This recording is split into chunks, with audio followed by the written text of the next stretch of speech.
pain, so I tried to lift him on my own. Yes, it's bad. I'll need help. Can I help you with that? No, I'm good. Thanks. Workplace injuries hurt the most at home. Hey, did you know? More than 4,500 Canadians are waiting for an organ transplant right now. Right now. 4,500. People are dying. And you could save a life. 90% of Canadians say they're willing to donate their organs. But only a few are registered. So what are you waiting for? Get registered. It's easy and it's free. Leave a legacy. Be a hero. Save a life. Find out how to register today. Go to kidney.ca.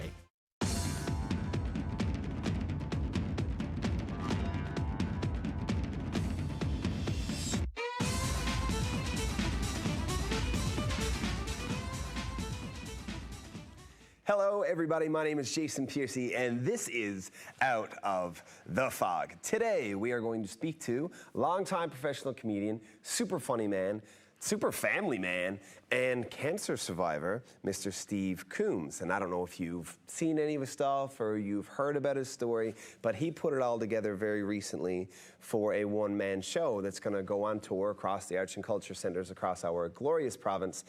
So for the two of you, maybe, who don't know who he is, here's a little highlight reel of some of his funny bits, and we'll be right back with Steve after you watch this. It's great to be back. I love traveling across the island. I just got back from doing a bunch of shows across the island, and you get like 10 minutes outside of Goobies, and there's 85 grand dams on the side of the road selling baked apples. There's always one poor soul selling back apples.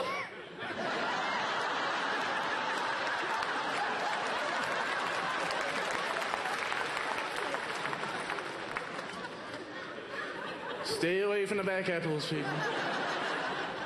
You'll be wiping your arse with a quilt on the side of the highway. And then you go up by Clarenville, you got like all the beautiful artwork on the rocks, like Dick loves Janet forever. Which could have been worse. Janet could have put her name first.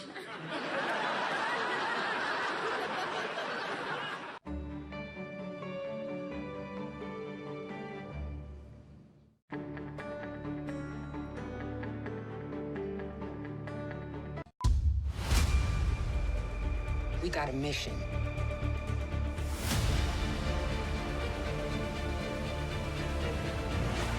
That sounds like the bad guys teaming up. Johnny just begun. Whoa.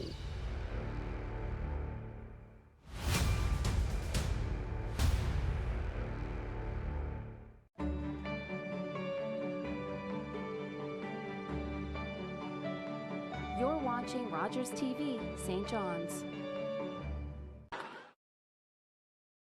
And welcome back to Out of the Fog. No, Steve, no makeup. No I mean, makeup. do you feel like you need makeup? I don't know.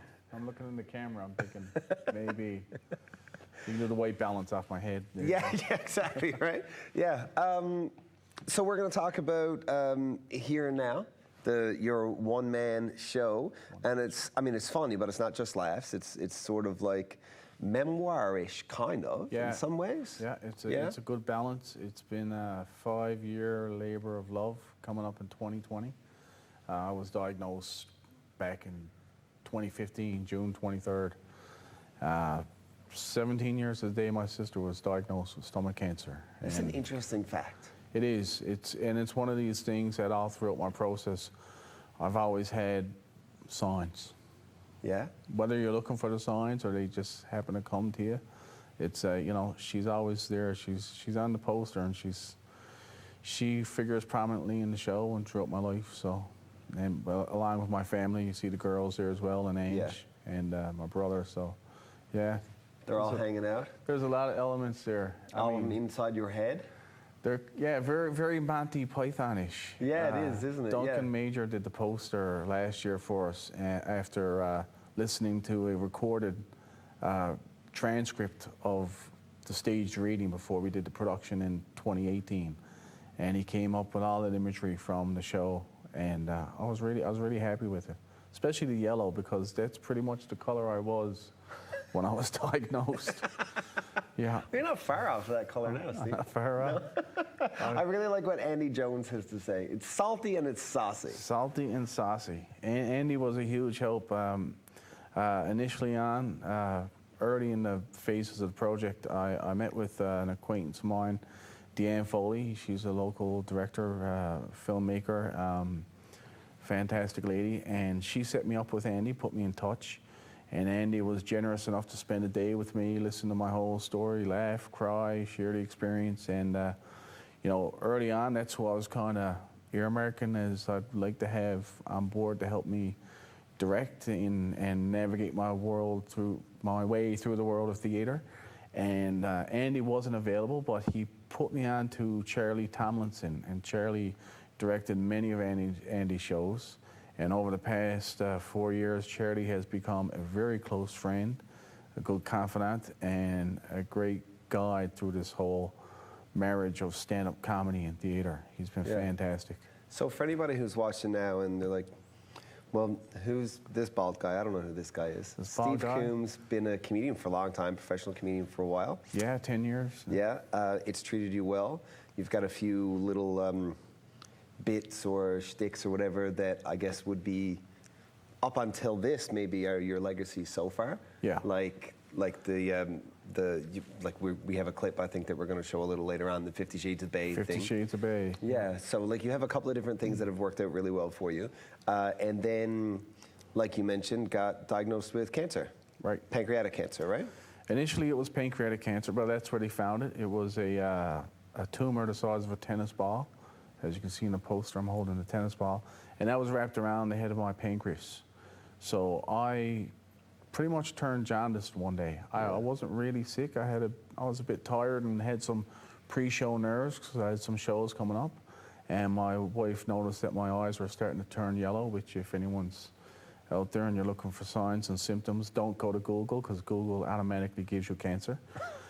And obviously. That's what it's for. That's what it's for. So the next day, I spent Father's Day in St. Clair's emergency room, and I was after passing some blood, and then 2 days later, I was back in the ER getting an emergency MRI, and that's when they diagnosed the tumor. Dr. Tava was my surgeon. He's a fantastic man, very compassionate man, and you know, when I first heard pancreatic cancer, of course, you think, you know, it's not one of the good ones. It's not one of the good ones. When you present with symptoms of pancreatic cancer, you know, it's usually it's too late. Yeah.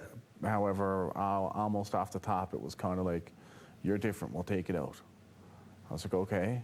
So we had the surgery about a week later, and then, which is called the Whipple, which turned out to be the same surgery my sister had when she had stomach cancer, although they both are unrelated cancers. And within 3 weeks later, I found out from the pathology reports that it was non-aggressive. It was actually neuroendocrine cancer, so neuroendocrine tumors. And the way that my oncologist put it when we finally went in to see him at the end of that summer was, you didn't have pancreatic cancer so much as you had cancer in your pancreas. It's almost like a peanut butter in your chocolate, chocolate in your peanut butter. It was the first thing, a Reese's commercial come to my head. But it was, you know, it's a little bit unexpected. It's unexpected because you go in and you mentally prepare for everything that society and movies and television and, you know, advertising tells you what to expect when you go through cancer. You expect a major, momentous journey of chemotherapy and treatments and, you know, what you see on screen. And you quickly learn that, you know, no two cancers are like snowflakes. Like, no two are exactly textbook the same. Mine was, you know, an unusual one. More and more cases of neuroendocrine cancer are being diagnosed every year. But it was a slow cancer. It's not the type of cancer that you treat with chemotherapy or radiation. The method of attack is through surgery to take it out, which was surprising to me. You know, we're leaving the hospital, and my wife's walking across the parking lot planning cruises and trips to Disney World that I promised the girls because everything is going to go okay. And my head's kind of back in the doctor's office going, did anyone get the license plate of the bus that just hit me? Because I don't know what's going on. Because it happened in such a short span. Yeah. But I mean, there's a lot of plus sides to that. There's a lot of plus sides to it. I mean, don't get me wrong. And it felt funny because as I was trying to dip my toes back into comedy, and I'd meet with some of the guys, we'd go for coffee and have a yarn, and I would say how nervous I was to get back on stage. And they're like, dude, you just beat cancer. You're nervous about performing? Because that's part of moving away from the tragedy of it as well, right? And, you know, when you first hear that you have cancer, the first thing you think about is, you know, getting better, beating the disease. You don't really think about what comes afterward.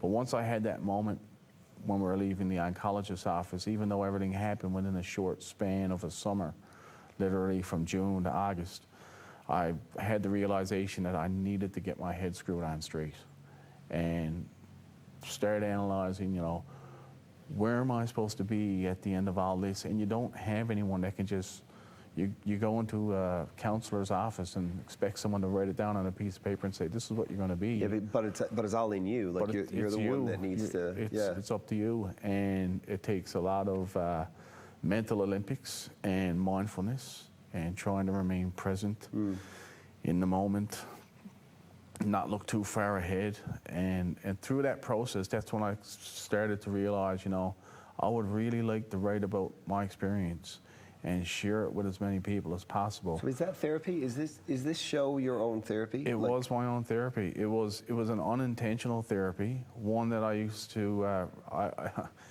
I used to realize it when I would meet with my social worker, and you know, you go in, you have your initial nervousness, and you're sat there with your knee kind of quaking, and you're talking through the past couple of weeks and what kinds of thoughts are going to your head, like what if the cancer comes back, to talking about your show. And my social worker would identify, she'd say, you haven't shook or tremored in about 20 minutes. Ever since you started talking about your comedy and talking about your writing, your demeanor, your physicality, your everything's just become calm. And that's what I found. Once I used to immerse myself in that, I would lose myself for hours at a time in Starbucks. Like, there was a lot of Starbucks that went into this show and free refills. That's why I became a gold member. You got to get the app. That's right. You got to get the card. You got to get the free refills. The app, right? So, yeah, it was an unintentional therapy for me. And it wasn't until, as much as I realized I wanted to share my experience and try and touch upon what I went through mentally, like the mental fallout of cancer, which is a huge part of your recovery. Early on, I decided I wanted to face my situation as positively as I could. I would be writing jokes in the hospital bed, joking around with the nurses and the doctors. And they said to me when I was going home after my first surgery, you know, it's okay to be positive, but you know, you can't be the clown all the time. You got to realize that, you know, you've changed. It's kind of unfair though, because they're judging your healing process. Not really. It was a good tip, because you know what they had said to me was basically, you know, it's in order to be strong, you got to become weak. Sure.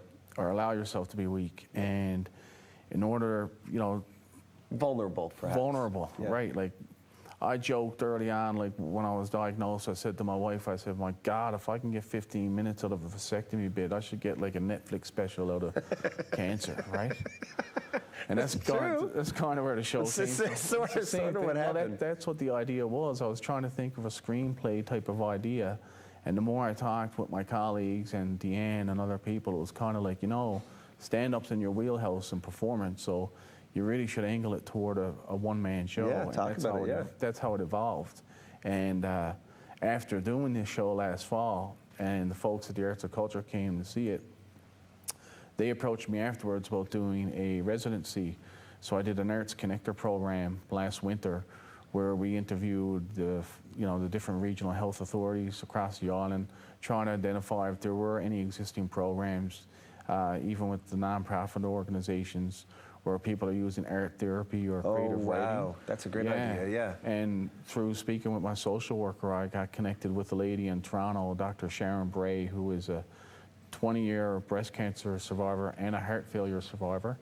And she does these workshops, creative writing workshops, and it's an actual method where they utilize writing as a way for people to share their story and relive it without it being traumatic the second time, and come to terms. And this is what this show has done. It's really helped me come to terms with where I'm to in life, and learning to appreciate, like, you know, you go from, oh my God, I'm gonna live, I gotta go jump out of a plane or climb a mountain, and then you realize, well, I'm gonna live, I don't wanna jump out of a plane or climb a mountain, because I don't wanna die. Exactly. Those things aren't fun anymore. Maybe the LSPU Hall is a little bit more safer, right? Keep my feet on the ground. Okay, Yeah. so I have other things that I want to talk about. I want to talk about the show itself. I'd like to talk about comedy in general, because I think there's like a resurgence, or maybe just a surgence of comedy here locally. And we'll get to all of that now in a couple of minutes when we return after this break. All right, girls.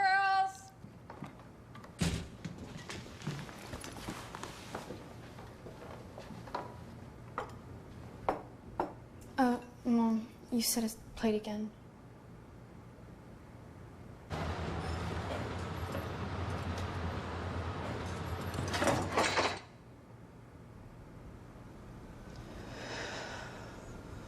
Workplace injuries hurt the most at home. I joined because I wanted to help others. To be a part of something bigger. To show my kids what's important. I joined to make my community stronger. To make a difference in someone's life. To acknowledge that our freedoms come at a cost. I joined to honor my mom. My grandpa. My neighbor. Everyone who served. Who are serving still. I joined. I joined. I joined the Legion.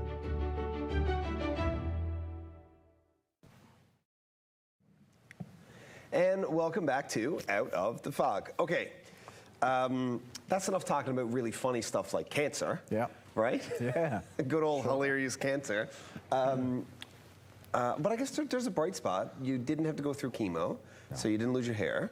Didn't lose my hair. Which is good. It's good. Right? Is this insensitive?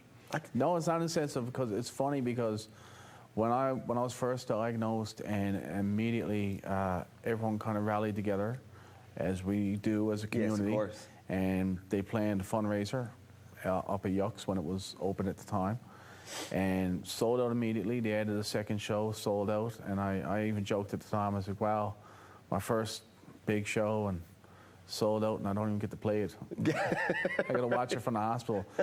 And at the time, there's a lot of comics that were there that local in the community, because I used to run the Pro-Am nights up at Yucks, and two guys who are fairly large right now, Mike Lynch, Cecil, and Matt Wright. The boys were up there doing their bits.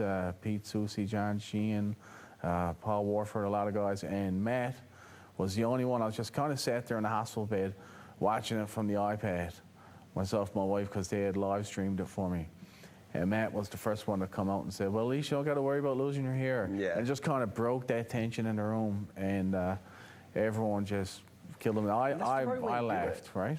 I can remember an interview, I don't remember who it was with, that Louis C.K. did, who's obviously, I mean, he's had some issues, he's been in the news, but it's hard to take his comedic genius from him. He's really like a funny guy, and somebody asked him, like, is there anything that's too bad to joke about? And his response was like, saying that a situation is too bad to joke about is like saying that there's a disease that's too bad to try and cure. Yeah. Yeah. Like, part of it is like destigmatizing, normalizing the conversation, lightening the mood around it. It's kind of like addressing it yourself too. Yeah. And whether or not you're the individual who is in the situation.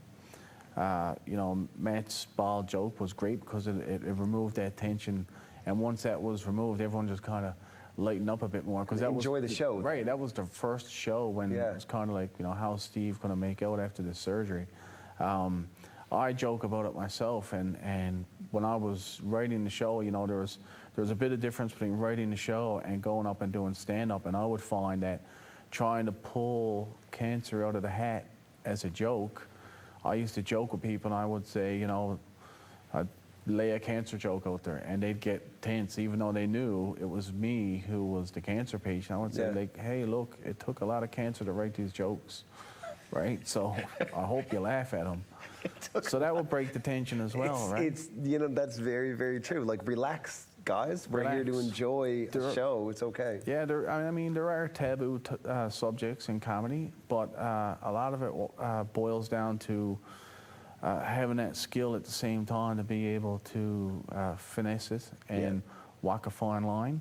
That's some of the feedback we got last year. Well, actually, a lot of the feedback we got from last year's audience at the hall was that they found that it was a nice marriage of drama and comedy. Yeah. The show doesn't get too serious. Yeah.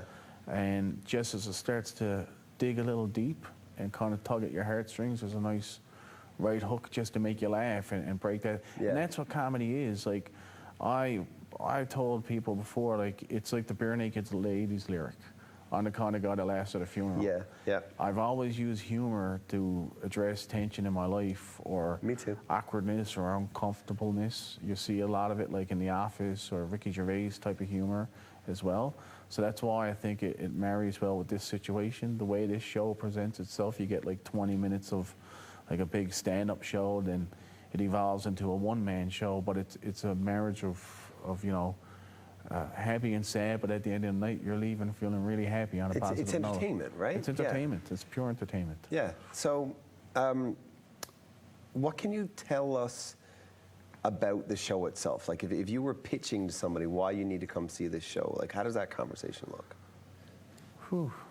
That boils down to a log line almost, and which were some exercises I went through over the past few years, going to some local screenwriting workshops with either with the Nickel or with the Women's International Film Festival for the St. John's one. I used to sell the show as, you know, a middle-aged man who's at this point in his life where he wants to make the leap and do comedy full-time, and the brakes kind of get put on him by cancer. And what we see afterwards is his realization that, you know, it's the little things in life, like I touched on earlier, not jumping out of the airplane, not climbing the mountain. It's, you know, I'm getting goosebumps now. It's at the end of the day when you're lying in bed and you're reading Harry Potter to your daughter and you smell her hair, or those impromptu hugs, those moments where, you know, you just come up and say, I love you, Dad, and realizing that you're there to help her ride her bike, or to take her trick-or-treating, or to see the first day of school, the last day of school, Christmas morning. It's all those little mountains, I'll call them, little milestones. And I think that's what I want people to pull out of the show. So, if I can just draw a bit of a rough conclusion, kind of, you have found a way to be grateful for your cancer because of the perspective it has given you on things that matter. And it's funny that you come around to that point, because when I spoke with Sharon Bray, Dr. Bray, in the spring around the workshops that we wanted to do, that was one of the statements that she had given me was, you know, cancer can also be viewed as a gift that gives us that talent, that perspective shift to allow us to be able to do that. So it actually strengthens you and can actually empower you to be more in the moment. You know, I'm human. I know that, you know, I still have, as a patient, as someone living through cancer, you know, I'm actively monitored. They do regular follow-ups with you. Yeah. So you walk away from your 6-month or your yearly appointment walking pretty tall, but as that yearly appointment gets nearer, it's okay to crawl for 3 weeks and just kind of be like, I'm a little bit anxious. Well, I mean, it's really heavy. It's heavy, but at the same time, you teach yourself, you try to teach yourself how to be mindful and how to do all the mental and physical inventory of, like, you know, I really have nothing to be worried about. Every time I've been coming in here, it's been positive. So you have to do those little exercises to be mindful and being. It really teaches you to be in the moment. Just be here and now. Steve, you are, well, fortunately still a living legend still with lustrous hair, and still really funny. Thank you very much for coming out. And ladies and gentlemen, we'll be right back after this. Call the Rogers TV viewer response line, email us, or connect with us on social media.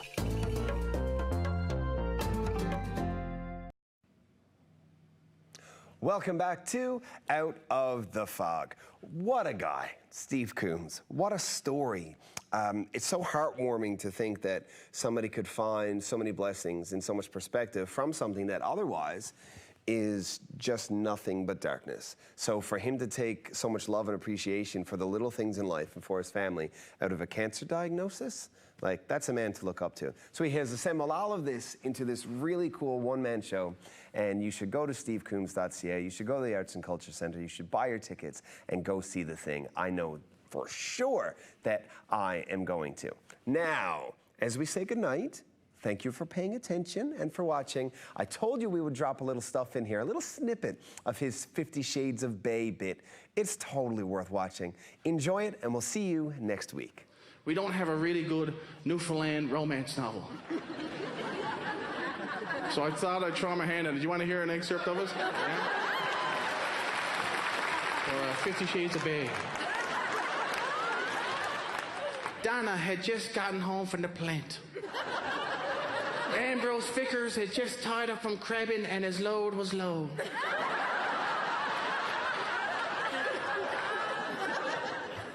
But a 12-hour shift counting his catch would take care of that. Reeking of roe and brine, Donna was good enough ready for a nice long soak.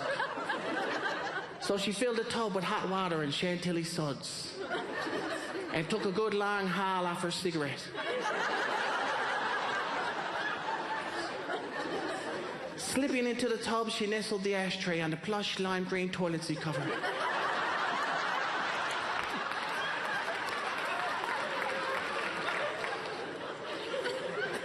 Next to a pack of freshly rolled ramens. And taking her tea into her hands with her gnarled knuckles, she pursed her cracked lips and took a slight sip, all the while exhaling through her nostrils. No crabs in this tub.